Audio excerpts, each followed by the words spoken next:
মৰমৰ প্ৰাক্তন ছাত্ৰ ছাত্ৰীসকল, অসমীয়া বিভাগৰ সহকৰ্মীসকল, ছাত্ৰ ছাত্ৰীসকল, অনুষ্ঠানটো আয়োজন কৰাৰ কাৰণে প্ৰথমতে মই ধন্যবাদ জ্ঞাপন কৰিছোঁ। আজিৰ অনুষ্ঠানটোত মহাবিদ্যালয়ৰ অধ্যক্ষ মহোদয়, উপাধ্যক্ষ মহোদয়, আমাৰ গৃহস্থ প্ৰবীণ গগৈদেৱ সকলো উপস্থিত থাকি আমাক যি প্ৰেৰণা যোগাইছে তাৰ কাৰণে সকলোৰে ওচৰত মই কৃতজ্ঞ। মই আচলতে অভিভূত হৈছোঁ। মই এইখিনি সময়ত কথা ক'ব মই নোৱাৰোঁ। মই বিনন্দক কৈছোঁ যে মই অত্যন্ত আৱেগিক হৈ আছোঁ, মই কথা ক'ব নোৱাৰোঁ। তথাপি তোমালোকে মোৰ কাৰণে যিখিনি অসাধ্য সাধন কৰিলা, যিখিনি ব্যয়বহুল কাৰবাৰ কৰিলা, মই সেইখিনি নকৰিবৰ কাৰণে তোমালোকক বাৰে বাৰে কৈ আছিলোঁ, কিন্তু তোমালোকে নকৰিলা। 248 পৃষ্ঠাৰ এখন অভিনন্দন গ্ৰন্থ তোমালোকে নিজৰ খৰচেৰে প্ৰকাশ কৰিলা। মই তোমালোকক বাৰে বাৰে কৈছিলোঁ যে মই অকণমান কিবা এটা হেল্প কৰোঁ, কিতাপখনৰ কাৰণে নহয়, তোমালোকক কৰোঁ।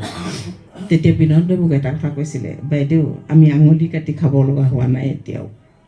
গতিকে মোৰ মুখ বন্ধ হৈ গ'ল। তাৰপিছত মই আৰু এটাও কথা কোৱা নাই। কিন্তু আজি যিখিনি তোমালোকে কৰিছা, এইখিনি আচলতে মোৰ গোটেই জীৱনটোৰ কাৰণে স্মৰণীয় হৈ থাকিব। মোৰ স্মৃতিৰ মণিকোটত এটা এটা মুকুতা হৈ এইখিনি সঞ্চিত কৰি ৰাখিম। মই যেতিয়াই তোমালোকলৈ মনত পৰিব এইখিনি মই খুচৰি চাম, তাৰ মাজত মই অৱগাহন কৰিম আৰু নিজকে সুস্থিৰ কৰিবলৈ যত্ন কৰিম। আজি কথা কোৱাৰ ভাষা নাই। মই সকলোকে, মোৰ বিভাগৰ সহকৰ্মীসকল, যাক মই ভগ্নী বুলি ভাবোঁ, ছাত্ৰ ছাত্ৰীসকল, মোৰ ভাতৃপ্ৰতিম মহাবিদ্যালয়ৰ অধ্যক্ষ মহোদয়, মোৰ